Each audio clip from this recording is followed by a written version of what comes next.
Today on What Went Wrong, we talk about what happens when goes wrong.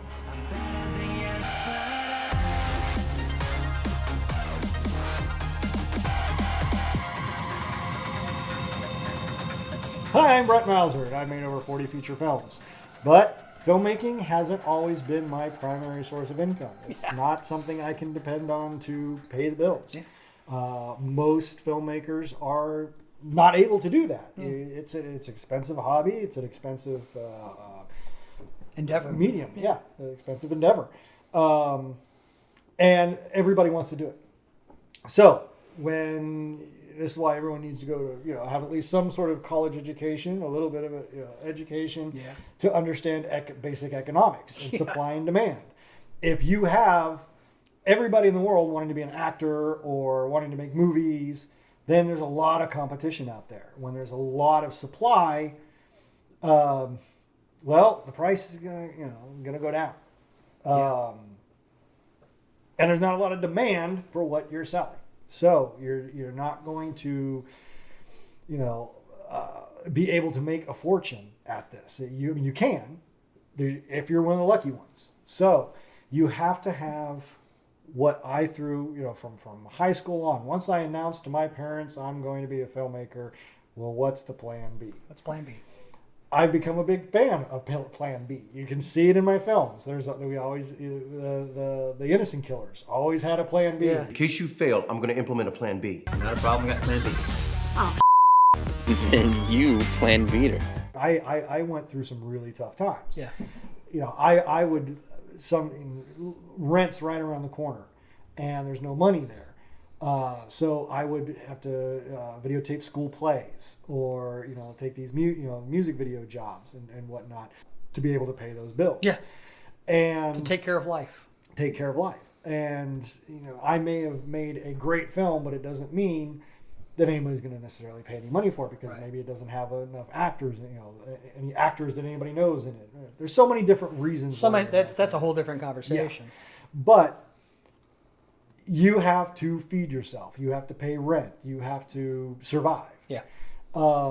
And when you're young, it's a lot easier to survive. You can eat the ramen noodle for for months at a time, but you can't live like that.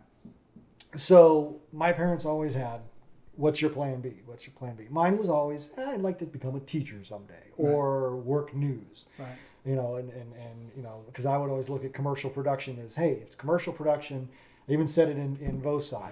I guess in a way, I'll be making movies, even if it's just 30 seconds at a time. So you're still practicing your craft. You're still doing it, yeah. So, for many years, after I shut Ponderous Productions down, I said, okay, time for Plan B, going back to school, getting my bachelor's, and then I wound up getting my master's, wound up being able to start teaching. I love it to death. Mm-hmm. But still keeping one foot in the actual world. In the actual world. Because of that, I've been able to not only buy my own house, have my car paid off, be able to pay all my bills on time. Mm-hmm. I'm a responsible human being now. But I'm also able to put extra money into the film, so we're able to pay our actors up front. We're able to get new and better equipment. Right. I can see something on the B&H website and go, you know what, $150? It's 50% off right now. Hey, let's get that. Whereas back in the day, I would just have to go, oh, someday. Someday when I'm rich and famous. Now, there's going to be a lot of filmmakers out there, or a lot of maybe other YouTube channels and everything, that say you have to go full force. You can't just do it half-assed. You've got to throw your entire self into this. Well, if you do that, you're going to be broke till the day you die. Yeah. We were talking about earlier the Japanese and Midway. It's an example of, I relate things to military because planning is something that's very important. And you could go full force. Go at it with everything you've got, like they did in the battle in Midway. However, when things go sideways, the only option you have left is turn around and run away, or die completely. Because there comes a point when you've just been beaten. What are you going to do? There has to be a plan B. Whenever I was a leader in a combat unit or in the military, and then of course as a contractor, we always had a fallback. There's always the concept of a fallback position. We're going to go here, we're going to do this, and at some point we're going to fall back if we need to. If something doesn't go right, if we end up meeting more resistance than we thought, if this is harder than we planned on it being, we have a fallback position. Because if we just stay there and just take it, but if we can fall back, and the concept is, and should be for you or for filmmakers or whatever else, just because you have a plan B does not mean you've left the fight. The concept for us is, if we're up here and we're just getting our asses kicked, or this isn't going as the way we need it to, the concept is you fall back. You go to that position, you stop, you get together, you regroup, and you prepare to attack again. You're not running away. You are resetting for another go. And that's the concept of a plan B. It's not that you have encountered, it's not that you've gone into this world and you're just gone full force and that's it. Because, guys, I hate to break it to everybody, but you're going to lose a lot. You're going to fail a lot. You're going to screw up and do the wrong thing, or even do everything totally right and still get your butt handed to you. You're not that good yet. You are not, Coppola. You're not. You're just not. Is your name Coppola? No? Then you're not him. You're not that guy. You're going to have to claw and fight and scrape to get almost nothing in the world. That's just the way the world works, okay?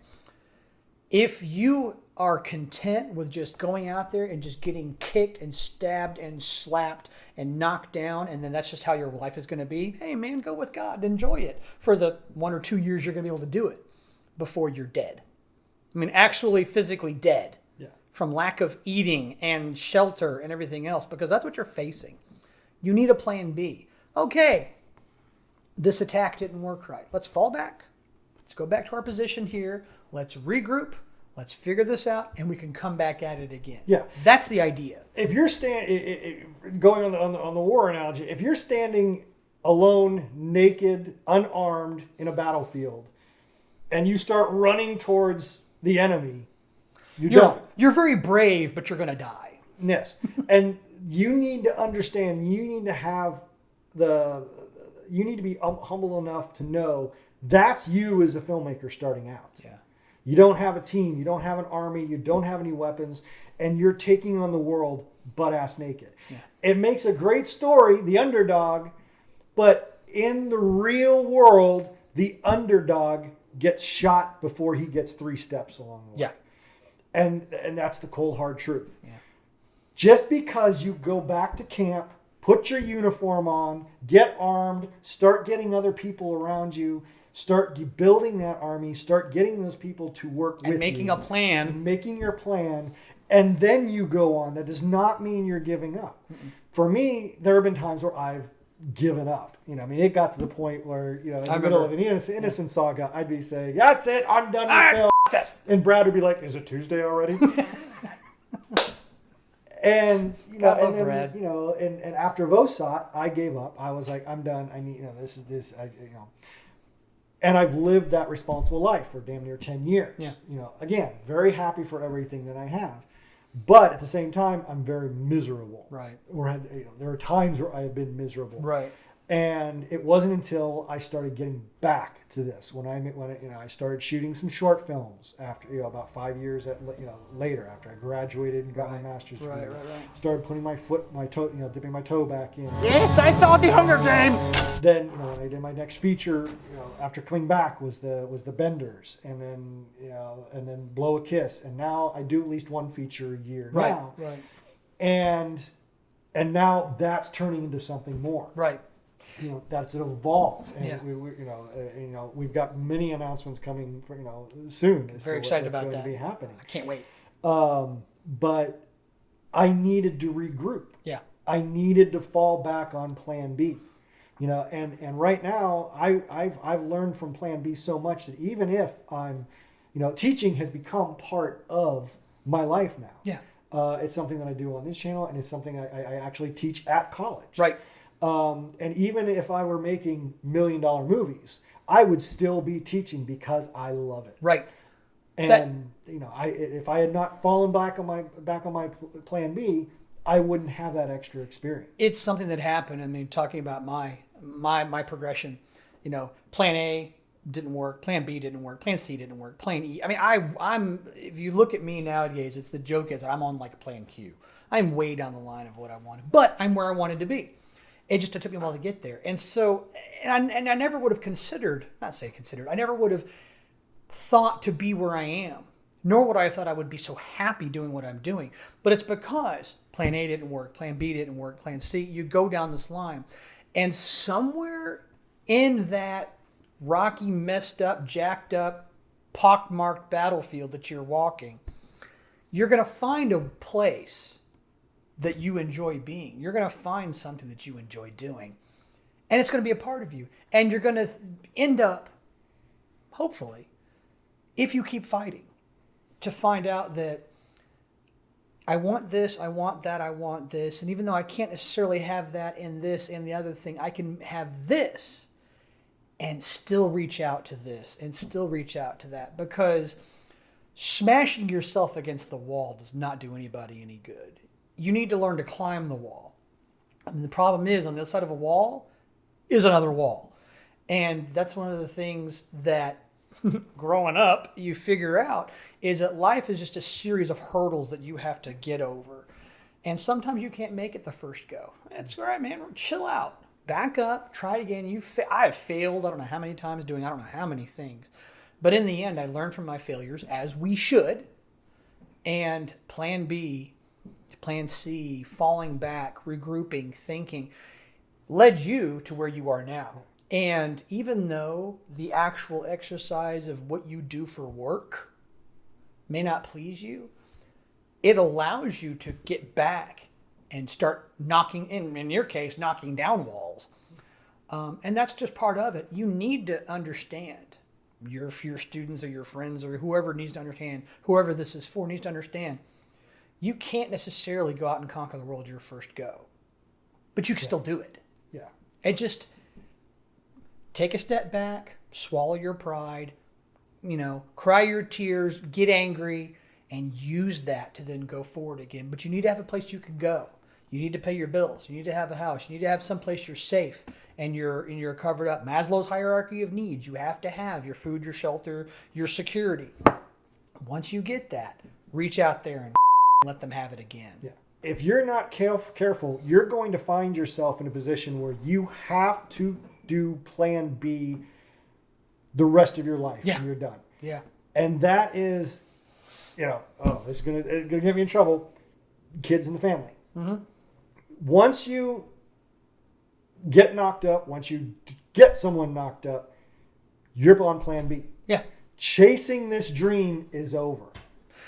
If it's not over, you're right. If it's not over, it's at least been hobbled a great deal. For 18 years. The example that can be given is, we're talking about the battlefield again. If you are in the middle of the battle, okay, and you get saddled with a lot more equipment to carry, and you are still just clunk along with what you had before, you're going to go much slower. The walls are going to be much harder to climb.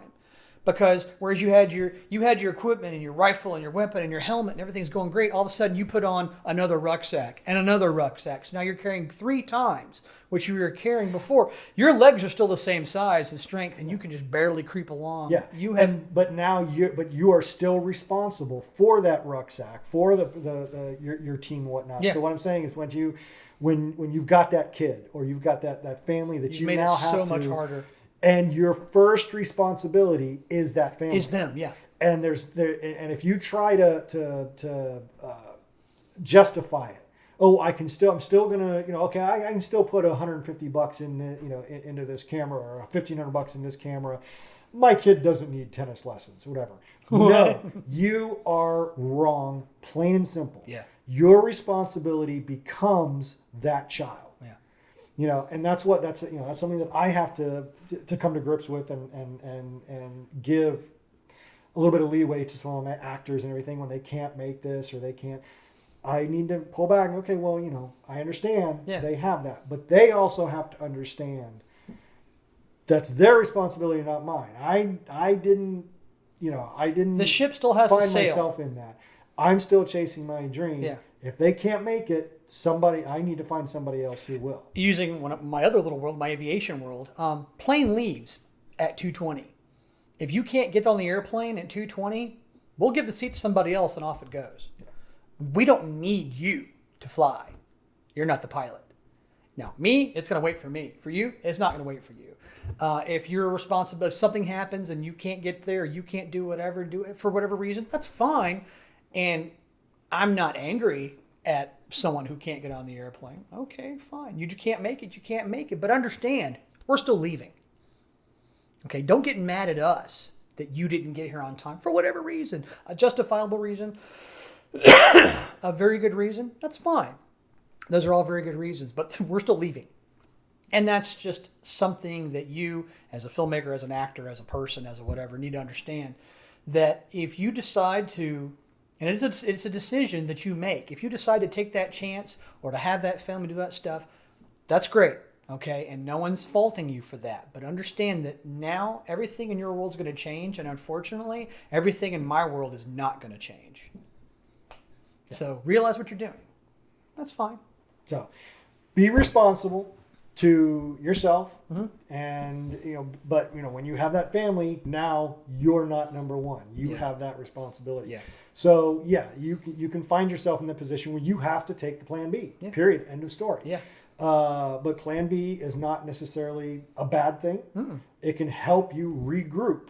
So some people can have those families and they want to do filmmaking, but now they change to writing, and all of a sudden they get to see the joy and the happiness and all the wonderful, weird things that happen with a family, and they can use that in their writing and their thinking and everywhere else, and maybe write a fantastic movie, play, more experience that it's life experience. Take that experience that you've been blessed with. I don't have any kids. I kind of wanted children. I wanted a little girl. Right now, if I was my father, I'd have a 15-year-old boy. But I don't have that. And all the cool things that he got to do with me and we got to do together, I'm missing out. But that's a choice I made. But it could lead you to something better.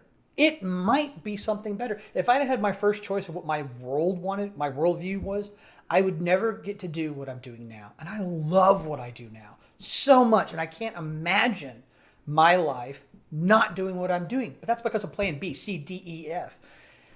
Plan B is not a bad thing. Okay, falling back to your backup position isn't a bad thing. Use it. Keep pushing. Keep reaching for what you want. But understand, you just might not get it the first time. Don't let anyone on plan B. If someone says, go out there and you've got to give it your all and don't have a plan B and just throw yourself out there, that's great for them to say that. But unless they're paying your bills and they're helping you with your car payment, then they've got no right on your security and your responsibility. No. Give it your all, push, but understand there comes a time, fall back and regroup and then hit it again. Plan B does not mean you're giving up. Or retreating. Hi, I'm Brett Mauser, and I wrote the book on how to make a movie with no money. And here it is. See, it's got pictures and everything. So head on over to our website, notsosane.com, and get your digital or paperback copy today.